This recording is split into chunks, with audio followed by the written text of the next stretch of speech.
Right now we go to our Michael McKee. Both he and I have interviewed Randal Quarles any number of times. Mike McKee, this is a new job. Explain to our global audience how not only is he a governor, but he's a vice chairman. I thought Stan Fisher was a vice chairman. Stan Fisher is the vice chairman of the Federal Reserve. This is a new position that was created at the 2010 Dodd-Frank law, the vice chairman for supervision, who is essentially the Fed's point person on bank regulation. The job was never filled under President Obama, so he's the first one who will have the formal title, although Dan Tarullo was essentially the vice chairman for supervision for the last 5 years, Tarullo leaving the Fed in March.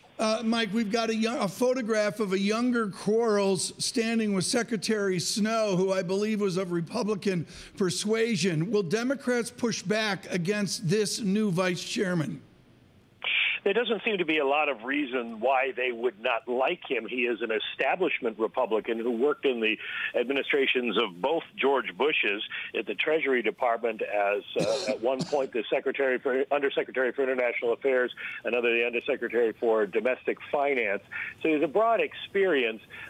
Again, Republican, but that shouldn't be disqualifying. He does believe in a lighter touch in regulation, but it suggests that he is from the establishment wing, not going to be a bomb thrower, not going to be someone who wants to tear up Dodd-Frank, but rather work around the edges to ease the burden on banks. What does that actually mean? Mike, we're looking at and we're trying to understand how regulation is going to be changed. Is he simply just going to say enough is enough, we're going to stop there, or is he actually going to roll it back?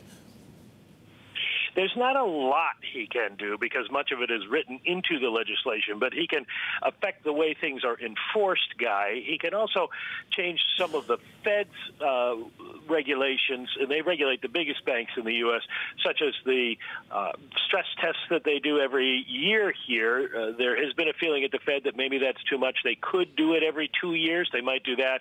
They might lighten some of the requirements of the stress test. Yep. There is hope that he can set a tone for the other banking regulators in the U.S. as well, a lighter hand.